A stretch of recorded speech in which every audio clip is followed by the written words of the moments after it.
السلام علیکم ورحمۃ اللہ وبرکاتہ۔ الحمد للہ الذی وکفی وسلام علی عبادہ الذین اصطفی، اما بعد فاعوذ باللہ من الشیطان الرجیم، بسم اللہ الرحمن الرحیم۔ رب اشرح لی صدری ویسر لی امری واحلل عقدۃ من لسانی یفقهوا قولی، رب زدنی علما وعملا، اللهم فقهنا في الدين، اللهم اجعل القرآن ربيع قلوبنا ونور صدورنا وجلاء أحزاننا وذهاب همومنا، اللهم إنا نسألك علما نافعا وعملا متقبلا ورزقا حلالا طيبا۔ کیا حال ہے ہم تمام کے؟ امید کرتی ہوں سب خرافت سے ہوں گے۔ آج کی کلاس میں انشاءاللہ ہم سورہ انعام کے آیت نمبر 21 سے 30 تک کا سبق پڑھیں گے۔ تو ترجمہ کرتے ہیں اللہ کے بابرکت نام کے ساتھ، بسم اللہ الرحمن الرحیم۔ ومن اظلم، اور کون زیادہ ظالم ہے، ممن افترى علی اللہ کذبا، اس شخص سے جو باندھے اللہ پر جھوٹ، او کذب بآیاتہ، یا جھٹلائے اس کی آیات کو، انہ بے شک وہ، لا یفلح الظالمون، نہیں فلاح پائیں گے ظالم۔ ویوم، اور جس دن، نحشرہم جميعا، ہم ان سب کو اکٹھا کریں گے، ثم پھر نقول، ہم کہیں گے، للذین، ان لوگوں کو جنہوں نے، اشرکوا، شریک ٹھہرائے، اینا، کہاں ہیں، شرکاؤکم الذین، تمہارے شریک جنہیں، کنتم تھے تم، تزعمون، اللہ کے شریک سمجھتے۔ ثم پھر لم، نہ تکن ہوگی، فتنتہم، ان کی معذرت، الا مگر، ان قالوا، کہ وہ کہیں گے، واللہ، قسم ہے اللہ کی، ربنا، جو ہمارا رب ہے، ما کننا مشرکین، نہیں تھے ہم مشرک۔ انظر، دیکھیں، کیف، کیسا، کذبوا، وہ جھوٹ بولیں گے، علی انفسہم، اپنے آپ پر، وضل، اور گم ہو جائے گا، عنہم، ان سے، ما کانوا یفترون، جو تھے وہ افطرا باندھتے۔ ومنہم، اور بعض ان میں سے، وہ ہیں جو یستمعوا، کان لگاتے ہیں، الیک، آپ کی طرف، وجعلنا، اور ہم نے کر دیا، علی قلوبہم، ان کے دلوں پر، اکنتاً، پردے، ان یفقہوہ، کہ وہ اسے سمجھ ہی نہ سکیں، وفی آذانہم وقرا، اور ان کے کانوں میں ڈاٹ ہے، وَإِن يَرَوْا، اور اگر وہ دیکھ لیں، کل آیت، ساری نشانیاں، لا یؤمنوا، نہیں ایمان لائیں گے، بہا، ان پر، حتی، یہاں تک کہ، اذا جاؤک، جب وہ آپ کے پاس آتے ہیں، یجادلونک، آپ سے جھگڑتے ہوئے، یقولو، تو کہتے ہیں، یقول الذین، تو کہتے ہیں وہ لوگ جنہوں نے کفر کفر کیا، ان ھذا، نہیں ہے یہ، الا مگر، اساطیر الاولین، داستانیں پہلوں کی، وہم، اور وہ، ینہون، روکتے ہیں، عنہ، اس سے دوسروں کو، وینعون عنہ، اور خود بھی دور رہتے ہیں اس سے، وَإِن یہلکون، اور نہیں وہ ہلاک کرتے، الا انفسہم، مگر اپنے آپ کو، وما یشعرون، اور نہیں وہ شعور رکھتے۔ ولو تری، اور اگر آپ دیکھیں، اذ جب وقفوا، وہ کھڑے کیے جائیں گے، علی النار، آگ پر، فقالو، تو کہیں گے، یا لیتنا، اے کاش ہم، نردو، لوٹا دیے جائیں، ولا نکذب، تو نہ جھٹلائیں گے ہم، بھی آیات ربنا، آیات اپنے رب کی، ونکون، اور ہم ہوں گے، من المؤمنین، مومنوں میں سے، بلکہ بدأ، ظاہر ہو جائے گا، لہم، ان کے لیے، ما کانوا یخفون، جو تھے وہ چھپاتے، من قبل، اس سے پہلے، ولو ردوا، اور اگر وہ لوٹا دیے جائیں، لعادوا، تب بھی وہ کریں گے، لما، وہی کہ، نہوا، وہ روکے گئے تھے، عنہ، اس سے، وانہم، اور بے شک وہ، لکاذبون، البتہ جھوٹے ہیں، وقالوا، اور وہ کہتے ہیں، ان ہی، نہیں ہے یہ، الا حیاتنا الدنیا، مگر زندگی ہماری دنیا کی، وما نحن بمبعوثین، اور نہیں ہم اٹھائے جائیں گے۔ ولو تری، اور کاش کہ آپ دیکھیں، اذ وقفوا، جب وہ کھڑے کیے جائیں گے، علی ربہم، اپنے رب کے سامنے، قالا، وہ فرمائے گا، الیس ھذا بالحق، کیا نہیں ہے یہ حق، قالوا، وہ کہیں گے، بلا، کیوں نہیں، وربنا، قسم ہے ہمارے رب کی، قالا، تو وہ فرمائے گا، فذوقوا العذاب، پس تم چکھو عذاب، بما کنتم تکفرون، بوجہ اس کی جو تھے تم کفر کرتے۔ تو یہاں پہ ہم نے اپنی ان آیات کا ترجمہ کر لیا، اب اس کی تفسیر کی طرف آتے ہیں۔ سورہ انعام آیت نمبر 21، اللہ کہتے ہیں، اور اس شخص سے بڑھ کر ظالم کون ہو سکتا ہے جو جھوٹی بات کو اللہ کے ذمے لگا دے یا اس کی آیات کو جھٹلائے، یقیناً ایسے ظالم فلاح نہیں پا سکتے۔ اللہ کے ذمے جھوٹی بات کا لگانا، اللہ کہتے ہیں اس سے بڑھ کر ظالم کون ہو سکتا ہے جو جھوٹی بات کو اللہ کے ذمے لگا دے؟ مثلاً وہ اس طرح کا عقیدہ رکھے کہ اللہ تعالیٰ نے کائنات میں تصرف کے جو اختیارات ہیں بعض اولیاء اللہ کو بھی دے رکھے ہیں، جیسا کہ مشرکین کا اپنے دیوی اور دیوتاؤں کے متعلق عقیدہ ہوتا تھا کہ وہ ہماری حاجت روائی اور ہماری مشکل کشائی کر سکتے ہیں، یا عقیدہ رکھنا کہ اللہ ہم گنہگاروں کی دعا اور فریاد کب سنتا ہے، لہذا ضروری ہے کہ ہم اپنی فریاد کسی بزرگ کو سنائیں اور وہ ہماری فریاد اللہ تک پہنچا دے، یا اس طرح کا دعویٰ کرنا کہ اللہ کے ساتھ دوسری بھی بہت سی ہستیاں موجود ہیں جو اللہ کی خدائی میں اس کے ساتھ شریک ہیں، اس کی ممدود و معاون ہیں، اس کی مدد کرتی ہیں، اس طرح کا عقیدہ رکھنا کہ ہمارا فلاں بزرگ قیامت کے دن ہماری سفارش کر لے گا، ہمیں اللہ کی گرفت اور اللہ کے عذاب سے بچا لے گا۔ یہ تمام کی تمام چیزیں شرک میں شامل ہیں، اور یہ وہ باتیں ہیں، وہ افترا بازی ہے، وہ بہتان بازی ہے، یہ وہ شرک ہے جو ہم اللہ کے ذمہ لگا رہے ہوتے ہیں۔ تو اللہ کہتے ہیں اس سے بڑھ کر ظالم کون ہو سکتا ہے جو جھوٹی بات کو اللہ کے ذمہ لگا دے یا اس کی آیات کو جھٹلائے۔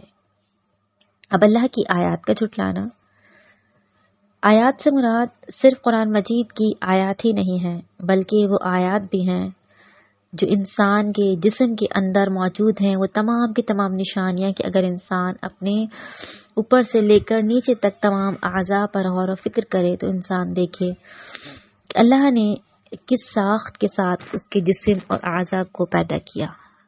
اللہ کی قدرت نمایاں ہو رہی ہوتی ہے ان تمام اعضاء کو جب ہم اپنے اندر دیکھ رہے ہوتے ہیں۔ اپنے اندرونی اعضاء، اپنے بیرونی اعضاء تمام اللہ کی قدرت کو ظاہر کر رہے ہوتے ہیں۔ یہ سب تمام اللہ کی نشانیاں ہیں اور اس بات کی دلیل ہیں کہ اللہ رب العالمین اکیلا یکتا اور واحد اس نے یہ تمام چیزیں بنائیں۔ اللہ کہتے ہیں صرف اپنے اعضاء پر ہی غور نہ کرو، اپنی پیدائش پر بھی غور کر لو، کس طرح سے اللہ نے تمہاری پیدائش کی، پھر پوری کائنات میں جو اللہ کی نشانیاں ہیں، جو اللہ کی نعمتیں ہیں، جو تمہارے ہر سو پھیلی ہوئی ہیں، ان کی طرف بھی اپنی نگاہوں کو دوڑا کر دیکھ لو۔ یہ تمام کی تمام اللہ کی نشانیاں ہیں۔ اللہ کہتے ہیں جو اللہ کی آیات کو جھٹلائے گا، اللہ کی ان نشانیوں کو جھٹلائے گا، اللہ کے ذمے جھوٹ باندھے گا، افترا باندھے گا، بہتان بازی کرے گا، تو وہ شخص سب سے بڑا ظالم ہوگا۔ اور اللہ نے یہ بتا دیا کہ ایسے ظالم کبھی فلاح نہیں پا سکتے۔ آگے اللہ کہتے ہیں اور جس دن ہم سب لوگوں کو اکٹھا کریں گے اور شرک کرنے والوں سے پوچھیں گے کہ تمہارے وہ شریک کہاں ہیں جنہیں تم اللہ کے شریک سمجھتے تھے، پھر انہیں کوئی بہانہ میسر نہ آئے گا الا یہ کہ یہ کہہ دیں اے اللہ ہمارے رب تیری ذات کی قسم ہم تو مشرک ہی نہ تھے۔ جو مشرکین مکہ تھے وہ مسلمانوں سے کہا کرتے تھے کہ اگر بالفرض قیامت ہوئی بھی تو پہلے تو ان کا صحیح طور پر اس پر یقین نہیں تھا، دوسرا یہ کہتے تھے کہ اگر قیامت ہوئی بھی تو اور اللہ نے ہماری باز پرس کی، ہمارا حساب کتاب لیا، ہم سے پوچھ گچھ کی، تو جو ہمارے بت ہے نا لات و عزا، جو انہوں نے بتوں کا دیوی دیوتاؤں کا نام رکھا ہوا تھا، کہتے تھے وہ ہمیں اللہ سے بچا لیں گے۔ اللہ نے فرمایا اس دن تو دہشت ہی اس قدر ہوگی کہ نہ عابد اپنے معبود کو پہچان سکے گا اور نہ معبود عابد کو۔ حالانکہ عابد و معبود یعنی عابد عبادت کرنے والا، معبود جس کی عبادت کی جاتی ہے، وہ تمام کے تمام وہاں اس میدان محشر میں جمع ہوں گے، لیکن افراتفری کا عالم یہ ہوگا، کوئی کسی کو پہچان نہ رہا ہوگا، ہر انسان کو اپنے اپنے نفس کی پڑی ہوگی۔ اس وقت جب اللہ مشرکوں سے پوچھے گا بتاؤ تمہارے معبود کدھر ہیں جنہیں تم میرا شریک بنایا کرتے تھے، اس وقت وہ اپنے شرک اعمال سے صاف مکر جائیں گے اور قسمیں اٹھا کر کہہ دیں گے کہ ہم نے تو کبھی کسی کو تیرا شریک بنایا ہی نہ تھا۔ اللہ کہتے ہیں یہ ان کا حال ہے، قیامت والے دن مکر جائیں گے کہ ہم تو ایسا کیا نہ کرتے تھے۔ یہاں پر جو لفظ فتنتہم آیا تو فتنہ کے معنی ایک حجت یا معذرت کے کیے جاتے ہیں، یعنی یہ حجت یا معذرت پیش کر کے چھٹکارا حاصل کرنے کی کوشش کریں گے کہ ہم تو مشرک ہی نہ تھے۔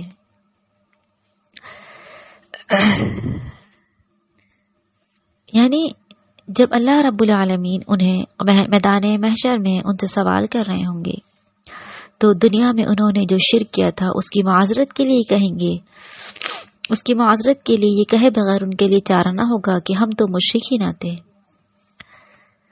اللہ کہتے ہیں کہ وہاں تو انسانوں کے ہاتھ پیر گواہی دیں گے اور زبانوں پر تو مہریں لگا دی جائیں گی، پھر یہ انکار کس طرح سے کر سکیں گے۔ حضرت ابن عباس نے یہ بتاتے ہیں کہ جب مشرکین دیکھیں گے کہ اہل توحید مسلمان جنت میں جا رہے ہیں تو یہ باہم مشورہ کر کے اپنے شرک کرنے سے ہی انکار کر دیں گے، تب اللہ تعالیٰ ان کے منہوں پر مہر لگا دیں گے اور ان کے ہاتھ پاؤں جو کچھ انہوں نے کیا ہوگا اس کی گواہی دیں گے، اور پھر یہ اللہ سے کوئی بات چھپانے پر قادر نہ ہو سکیں گے۔ اللہ کہتے ہیں پہلے تو یہ اپنے شرک کا انکار کر رہے ہوں گے، پھر ان کے منہوں پر اللہ مہر لگا دیں گے۔ اللہ کا قانون دیکھیے، قیامت والے دن ہماری زبانیں جو آج ٹر ٹر بولا کرتی ہیں، اللہ کہتے ہیں اس پر مہر لگا دی جائے گی، زبان بند ہو جائے گی، اعضاء گواہی دینا شروع کر دیں گے۔ کیسے بچ پائیں گے اس دن؟ اللہ کہتے ہیں یہ نہ سوچو جس طرح آج یہاں پر دنیا میں زبان تمہاری چلتی ہے اور تم کسی بھی بات کو پلٹ دیتے ہو، نہیں ایسے نہیں ایسے تھے، اس دن تم یہ نہ کر سکو گے، تمہاری زبانیں بند ہو جائیں گی اور تمہارے ہاتھ پاؤں گواہی دیں گے اس دن۔ جس اعضاء سے جو گناہ کیا ہوگا وہ بول رہا ہوگا۔ وہ رب العالمین، ہمیں سوچ کر محسوس ہوتا ہے کہ آیا ہاتھ کیسے بولے گا، پیر کیسے بولے گا، لیکن یہ اللہ کی قدرت ہے۔ جو رب تعالیٰ زبان میں قوت گویائی پیدا کر سکتا ہے، زبان میں بولنے کی طاقت پیدا کر سکتا ہے، اس اللہ کے لیے مشکل نہیں کہ وہ ہمارے ہاتھ پیروں کو یہ حکم دے کہ وہ بولیں تو وہ بول نہ سکیں گے، بولیں گے اس دن۔ اللہ کہتے ہیں اس دن ان کے منہوں پر مہر لگا دی جائے گی اور ان کے اعضاء گواہی دیں گے جو وہ کیا کرتے تھے۔ اللہ کہتے ہیں دیکھیے وہ کیسے اپنے متعلق جھوٹ باتیں کہتے ہیں، اور جو کچھ وہ افترا کرتے تھے سب انہیں بھول جائے گا۔ اللہ کہتے ہیں اس دن کی دہشت، اس دن کی بے بسی کے بنا پر اپنے بچاؤ کی یہی راہ انہیں سجائی دے گی کہ اس سے صاف مکر جائیں، اور دنیا میں وہ جو کچھ کرتے رہے تھے دہشت کی وجہ سے سب بھول جائیں گے۔ انہیں یہ یاد ہی نہ پڑے گا وہ دنیا میں کس کس کو پوچھتے تھے اور کس کس قسم کا شرک کیا کرتے تھے، لیکن اللہ کے پاس رجسٹر میں تمام چیزیں درج ہوں گی۔ لا یغادر صغیرۃ ولا کبیرۃ الا احصاها، اللہ کہتے ہیں وہ بھول چکے ہوں گے لیکن ہم نے ہر چیز کو محفوظ کیا ہوگا۔ اس دن ہم ان کا حساب کتاب لے رہے ہوں گے اور ان کو دکھایا جا رہا ہوگا جو کچھ وہ کیا کرتے تھے۔ آگے اللہ کہتے ہیں ان میں سے کچھ تو ایسے ہیں جو آپ کی بات کان لگا کر سنتے ہیں اور ہم نے ان کے دلوں پر پردے ڈال رکھے ہیں، وہ سمجھ ہی نہ سکیں گے، اور ان کے کانوں میں گرانی ہے، وہ تمام نشانیاں بھی دیکھ لیں تب بھی ان پر ایمان نہیں لائیں گے۔ حد یہ ہے کہ وہ جب آپ کے پاس آ کر آپ سے جھگڑا کرتے ہیں تو کافر لوگ یہ کہہ دیتے ہیں یہ تو محض پہلے لوگوں کی داستانیں ہیں۔ ابھی ساتھ میں اللہ کہتے ہیں کہ یہ جو مشرکین ہیں وہ اگر آپ کی باتوں کو دھیان سے سنتے بھی ہیں تو اس کے پیچھے بھی ان کی چالیں ہوتی ہیں تاکہ وہ غور کریں اور کوئی نہ کوئی ایسا نقطہ نکالیں آپ کی بات میں کہ اس پر اعتراض کھڑا کر دیں یا اس بات کا مذاق اڑانا شروع کر دیں۔ اللہ کہتے ہیں ان کی نیت بخیر نہیں ہو سکتی، وہ اے نبی آپ کی مجلسوں میں ہدایت حاصل کرنے کے لیے نہیں آتے، ہدایت کی باتوں کو وہ ایسے سنی انسنی کر بیٹھتے ہیں جیسے ان کی سماعت پر اتنا بھاری بھرکم بوجھ ہے کہ وہ ان کی سماعت کو برداشت نہیں کر سکتے۔ اللہ کہتے ہیں جب وہ سنتے ہی نہیں ہیں اس غرض سے تو پھر کیسے اس کو سمجھیں گے۔ یہاں ایک بات ہمیں یہ سمجھ لینی چاہیے کہ اسباب کو اختیار کرنا انسان کے اپنے بس میں ہے، اور اسی بات کا ہمیں حکم دیا گیا ہے کہ کسی بھی چیز کے لیے ہمیں اسباب کا اختیار کرنا ضروری ہے۔ مثال کے طور پہ ہم چاہتے ہیں کہ ہم ہدایت کے راستوں پر چلیں تو ہمیں اس کے لیے کوشش کرنی ہوگی، ہم سبب اختیار کریں گے، ہم قرآن کی کلاسز لیں گے، ہم احادیث کو جانیں گے، سبب اختیار کریں گے، پھر اللہ ہمارے لیے ان راہوں کو آسان کرتے جائیں گے، ہدایت کا راستہ ہمارے لیے آسان ہوتا چلا جائے گا۔ لہٰذا اس کے مسببات یا ان اسباب سے نتائج پیدا کرنا انسان کے اختیار میں نہیں ہے۔ ہدایت دینا اللہ کا کام ہے، وہ اللہ رب العالمین ہدایت دینے والا ہے۔ مثال کے طور پر ایک نبی کا کام ہوتا ہے کہ وہ لوگوں کو اللہ کی طرف بلائے۔ اب لوگ اس کی دعوت کو قبول کرتے ہیں یا رد کر دیتے ہیں، یا کتنے قبول کرتے ہیں کتنے قبول نہیں کرتے، یہ نبی کے اختیار میں نہیں ہوتا بلکہ اللہ کے اختیار میں ہوتا ہے۔ لہٰذا ہم انسانوں کا کام اسباب کا اختیار کرنا ہے، اور پھر اللہ رب العالمین جو ہے وہ ہدایت دینا رب کا کام ہے۔ اللہ کہتے ہیں جب ہم ان کے سامنے نشانیاں دیکھ بھی لیں تب بھی وہ ایمان لے کر نہیں آئیں گے۔ حدیث کہ وہ جب آپ کے پاس آ کر آپ سے جھگڑا کرتے ہیں تو کافر لوگ یہ کہہ دیتے ہیں تو محض پہلے لوگوں کی داستان ہے۔ آگے اللہ کہتے ہیں وہ رائے حق سے دوسروں کو بھی روکتے ہیں اور خود بھی دور رہتے ہیں، یہ لوگ اپنے آپ کو ہلاک کر رہے ہیں مگر سمجھتے نہیں ہیں۔ اللہ نے فرمایا کہ دیکھیے انبیاء جتنے بھی دنیا میں آتے رہے ہیں سب دعوت حق ہی پیش کرتے رہے، یعنی سب کی دعوت ایک ہی رہی کہ اللہ کو پکارو، سبھی دین کی طرف بلاتے رہے۔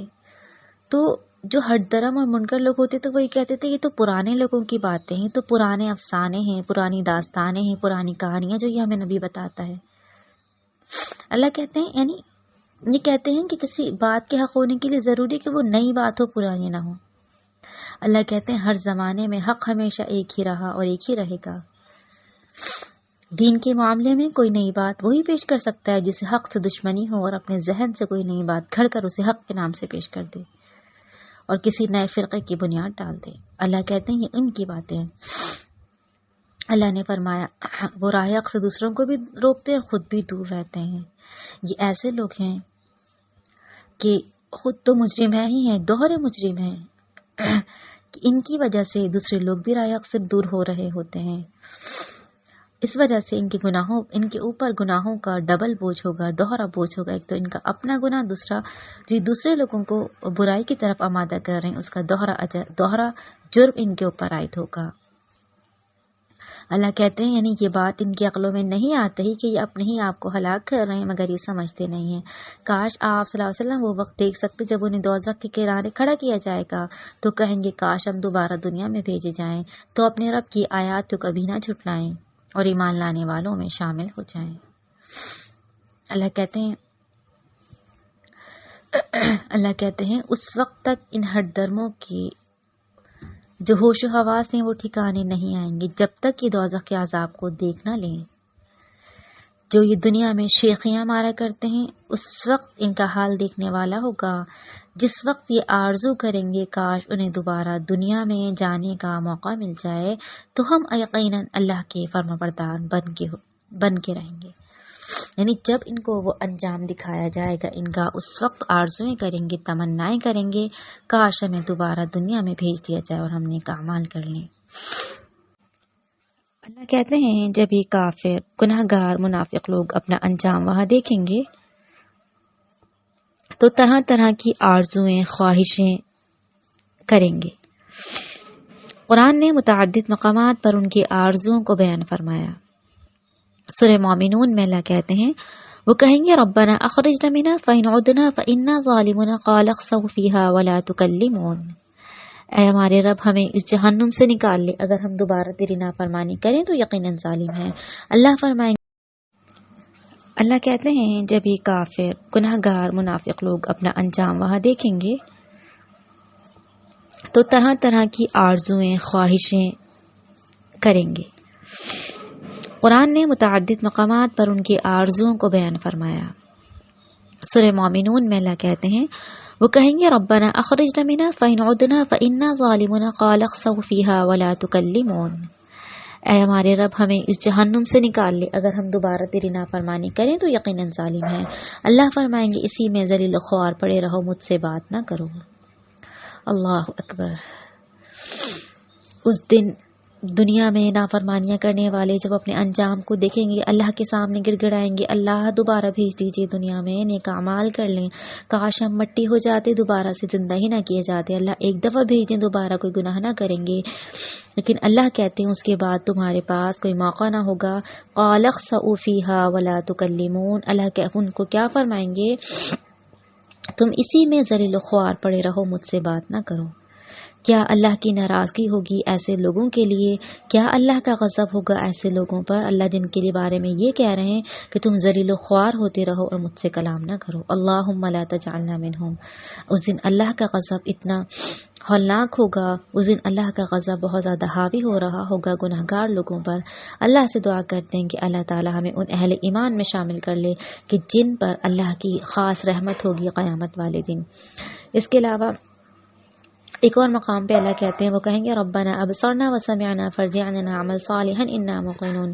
اے ہمارے رب، ہم نے دیکھ لیا اور سن لیا، بس ہمیں دوبارہ دنیا میں بھیجے تاکہ ہم نیک عمل کریں، اب ہمیں یقین آ گیا۔ اللہ کہتے ہیں اس دن وہ کہیں گے کہ اللہ ہمیں بھیج دیجیے، ہمیں یقین آ گیا، اب گناہ نہیں کریں گے، اب یہ کام نہیں کریں گے۔ لیکن اللہ کہتے ہیں ان کے اس دن کا گڑ گڑانا، اس دن کی آرزو میں کرنا، اس دن کا پچھتاوا، اس دن کی ملامت، اس دن کی ندامت ان کے کوئی کام نہ آئے گی۔ وہ اس دن خالی ہاتھ رہ جائیں گے، اللہ کا غضب حاوی ہوگا اور ان کو بری طرح دھتکار دیا جائے گا اور انہیں کہا جائے گا تمہارا یہی ٹھکانہ ہے، تم اسی جہنم میں ذلیل و خوار پڑے رہو۔ اللہم لا تجعلنا منہم۔ اللہ کہتے ہیں بات کیوں نہیں بلکہ اس سے پہلے جو کچھ وہ چھپا رہے تھے وہ ان پر ظاہر ہو جائے گا، اور اگر انہیں دوبارہ دنیا میں بھیجا بھی جائے پھر بھی وہی کچھ کریں گے جس سے انہیں منع کیا گیا تھا، یہ دراصل ہیں ہی جھوٹے۔ اب اللہ نے کہا بات یوں نہیں ہے بلکہ اس سے پہلے جو کچھ وہ چھپا رہے تھے وہ ان پر ظاہر ہو جائے گا۔ ابھی جو ان پر ظاہر ہوگا اس کے کئی مفہوم بیان کیے جاتے ہیں۔ نمبر 1، ان کے لیے وہ کفر اور اناد و تکذیب ظاہر ہو جائے گی جو اس سے قبل وہ دنیا یا آخرت میں چھپاتے تھے، یعنی جس کا انکار کیا کرتے تھے۔ وہاں بھی ابتداءً یہ کہیں گے ما کننا مشرکین، ہم تو مشرک ہی نہ تھے۔ یا نمبر 2، جو اس کا مطلب بیان کیا جاتا ہے، اللہ کے نبی صلی اللہ علیہ وسلم اور قرآن کریم کی صداقت کا جو علم ان کے دلوں میں تھا لیکن اپنے پیروکاروں سے چھپاتے تھے، وہاں ظاہر ہو جائے گا۔ نمبر 3، یا منافقین کا وہ نفاق وہاں ظاہر ہو جائے گا جسے وہ دنیا میں اہل ایمان سے چھپاتے تھے۔ اللہ کہتے ہیں اس دن ظاہر ہو جائے گا جب وہ تمام حق بات کو ظاہری صورت میں اپنی آنکھوں سے دیکھ لیں گے تو دوبارہ دنیا میں جانے کی آرزویں اور تمنائیں کریں گے اور اللہ سے وعدہ کرنا چاہیں گے کہ اللہ اب ہم فرما بردار بن کے رہیں گے، اور وہ وعدہ کوئی شوق و رغبت کی بنا پر نہ ہوگا بلکہ جہنم کے عذاب کو دیکھ کر اضطراری وعدہ ہوگا۔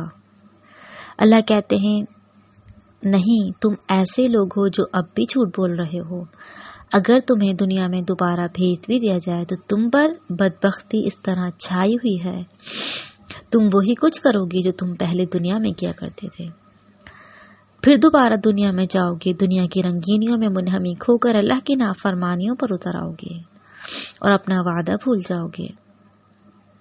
جیسا کہ عموماً ہوتا ہے نا، جب انسان مصیبت یا تکلیف کسی پریشانی میں ہوتا ہے، کسی بیماری میں ہوتا ہے، اللہ کی طرف رجوع کرتا ہے، توبہ طائب کرتا ہے، مگر جیسے ہی مصیبت ٹل جاتی ہے، نجات پا لیتا ہے، چند دن عیش و آرام میں گزارتا ہے تو اسے یاد ہی نہیں رہتا کہ اس نے اللہ سے کیا وعدہ کیا تھا۔ اللہ بھی کچھ ہے، اس کو بھی یاد کرنا ہے، اس کو بھی پکارنا ہے۔ اللہ کہتے ہیں تمہارے یہ حال ہوگا، ابھی تم عذاب دیکھ رہے ہو تو وعدے کر رہے ہو، دنیا میں دوبارہ بھیج بھی دیا جائے بالفرض ایسا ہوگا نہیں، اور اگر بھیج بھی دیا جائے تمہیں تو تم نے وہی کچھ کرنا ہے جو تم پہلے کیا کرتے تھے۔ آگے اللہ کہتے ہیں وہ تو یہ کہتے ہیں زندگی بس یہی ہے دنیا کی زندگی اور مر جانے کے بعد ہمیں اٹھایا نہ جائے گا۔ اللہ کہتے ہیں کچھ ایسے عقیدے کے لوگ بھی ہیں جو یہ کہتے ہیں بس دنیا کی زندگی ہے، یعنی وہ یہ سمجھتے ہیں کہ جو کائنات کا نظام چل رہا ہے نا، یہ بس اتفاقاً چل رہا ہے، کوئی اس کا چلانے والا نہیں ہے، اور نہ ہی جب ہم مر جائیں گے تو ہمیں دوبارہ اٹھایا جائے گا، بس یہی زندگی ہے، مر جانے کے بعد دوبارہ کوئی زندگی نہ ہوگی۔ اللہ کہتے ہیں کاش آپ وہ وقت بھی دیکھیں جب انہیں اپنے رب کے سامنے کھڑا کیا جائے گا، اللہ تعالیٰ ان سے پوچھے گا بتاؤ کیا یہ دن حقیقت نہیں؟ وہ کہیں گے کیوں نہیں، ہمارے رب کی قسم۔ اللہ تعالیٰ فرمائے گا اچھا پھر تم جو اس کا انکار کرتے تھے تو اب عذاب کا مزہ چکھو۔ اللہ کیا کہیں گے کہ تم دنیا میں منکر تھے، قیامت کا انکار کیا کرتے تھے، تم یہ کہتے تھے کہ جب ہم مر جائیں گے دوبارہ سے زندہ نہ کیا جائیں گے، جب اپنی آنکھوں سے دیکھو گے اپنے رب کے سامنے تمہیں کھڑا کیا جائے گا، تمہارے رب کے سامنے تمہیں کھڑا کیا جائے گا، باز پرس کی جائے گی، حساب کتاب ہوگا۔ اللہ سوال کریں گے بتاؤ کیا یہ دن حقیقت نہیں ہے؟ تم دنیا میں جھٹلاتے تھے۔ اس دن وہ کیا کہیں گے؟ جب حقائق ان کے سامنے ہوں گے نا، انکار کی مجال نہ کر پائیں گے۔ حساب کتاب کے لیے اللہ کے حضور جب کھڑے ہوں گے، اعمال کی باس پرس ہو رہی ہوگی، اس وقت وہ حسرت و یاس کے عالم میں کہیں گے کہ ہم دنیا میں کیسے غلط انداز سے سوچتے رہے اور آج کے دن کے لیے کچھ بھی نہ کر سکے۔ اس دن اللہ تعالیٰ ایسے لوگوں سے پوچھیں گے بتاؤ اب بھی تمہیں اس آخرت کے بارے میں کچھ شک و شبہ باقی ہے؟ کئی جزا و سزا کا عمل ایک ٹھوس حقیقت بن کر تمہارے سامنے آ گیا۔ وہ کہیں گے ہمارے پروردگار اب ہمیں کیا شک ہو سکتا ہے جبکہ ہم یہ سب کچھ اپنی آنکھوں سے دیکھ رہے تھے۔ اللہ تعالیٰ فرمائیں گے اچھا تو اب اپنے کیے کی سزا بھگ دو اور اپنے کفر کا بدلہ جہنم کی آگ کی صورت میں چکھو۔ اللہ نے بتا دیا دنیا میں جھٹلانے والوں، آخرت کو اس کی تیاری نہ کرنے والوں، یہ سمجھنے والوں کہ دنیا ہمیشہ کے لیے ہے، اسی میں جینا ہے، مرنا نہیں ہے، اگر مر گئے تو دوبارہ زندہ نہ کیے جائیں گے۔ اللہ کہتے ہیں اس دن کو نہ بھولو تم۔ قرآن جگہ جگہ پر اس بات کا گواہ ہے، شاہد اور نقشہ کھینچ کر بتاتا ہے کہ قیامت ضرور ضرور آنی ہے، کوئی اس سے انکار نہیں کر سکتا، یہ بالکل اٹل حقیقت ہے۔ ہاں اس کا وقت معلوم نہیں قیامت کب آئے گی، لیکن آنی ضرور ہے۔ قرآن مجید میں متعدد مقامات پر قیامت کا تذکرہ موجود ہے کہ مرنے کے بعد تم دوبارہ زندہ کیے جاؤ گے۔ وہ رب تعالیٰ جو پہلی مرتبہ زندہ کرنے پر قادر ہے تو کیا وہ دوبارہ زندہ کرنے پر قادر نہیں ہے؟ اپنے عقیدوں کو درست کرو ورنہ اس دن جہنم کے علاوہ تمہارا کوئی ٹھکانہ نہ ہوگا۔ اس دن وہ اعتراف کریں گے اس بات کا کہ کیوں نہیں ہمارے پروردگار، رب کی قسم اللہ پر، یعنی وہ حقیقت مانیں گے اس بات کو کہ ہاں یہ بات سچ ہے کہ یہ دن تو آنا ہی آنا تھا۔ اللہ کہیں گے اچھا تو پھر جو تم اس کا انکار کرتے تھے تو اب عذاب کا مزہ چکھو۔ کفر کا بدلہ جہنم کی آگ کی صورت میں دیا جائے گا، سزا بھگتنی ہوگی، جہنم میں ڈال دیا جائے گا اور عذابات کو چکھنا ہوگا۔ اللہم لا تجعلنا منہم۔ اللہ سے دعا کرتے ہیں کہ اللہ تعالی ہمیں ان لوگوں میں شامل کر دے جنہیں فکر آخرت ہوتی ہے اور اپنے شب و روز وہ اس طرح سے گزارتے ہیں کہ ہم نے مر کر اپنے رب کو منہ دکھانا ہے، ہمارا حساب و کتاب ہونا ہے، جنت و دوزخ ہے، اپنے پروردگار کو ہمارا پروردگار ہم سے باس پرس کرے گا، ہم سے سوال جواب کرے گا تو ہمیں ان کے جواب دینے ہوں گے، اس کے مطابق اپنی زندگیوں کو جئیں، کیونکہ یہی حقیقت ہے کہ جو اس دنیا میں آیا اسے اس دنیا سے جانا بھی ہے۔ ہر انسان نے موت کا مزہ چکھنا ہے، اور پھر یہ نہیں کہ موت آ گئی تو بس ختم، نہیں، موت کے بعد ایک دوسری دنیا ہماری شروع ہو جاتی ہے، دوسری زندگی شروع ہو جاتی ہے جو اخروی زندگی کہلاتی ہے، اور پھر جب آخرت کا دن آئے گا، جب قیامت آئے گی تو پھر وہ بہت ہی افراتفری کا عالم ہوگا، پینک ہوگا۔ اس دن امن و امان میں، سکون میں صرف وہی لوگ ہوں گے جو اہل ایمان ہوں گے، جو اپنے رب سے ڈرنے والے ہوں گے، جو اس کے لیے اپنے رب کا خوف رکھتے ہوئے نیک اعمال بجا لانے والے ہوں گے۔ اس دن وہ خوش و خرم ہوں گے۔ اس کے علاوہ جنہوں نے گناہوں میں زندگی بسر کی ہوگی ان کے لیے پچھتاوا ہی پچھتاوا ہوگا۔ اللہ تعالیٰ مجھے اور آپ کو آخرت کی تیاری کرنے والا بنا دے اور ہم سے وہ کام لے لے جو ہماری نجات کا باعث بن جائے اور ہماری دنیا اور آخرت سنوار دے اور ہم سے راضی ہو جائے۔ تو انشاءاللہ زندگی رہی تو پھر ملتے ہیں آئندہ کلاس میں۔ یہاں پہ ہماری آج کی کلاس ختم کرتے ہیں۔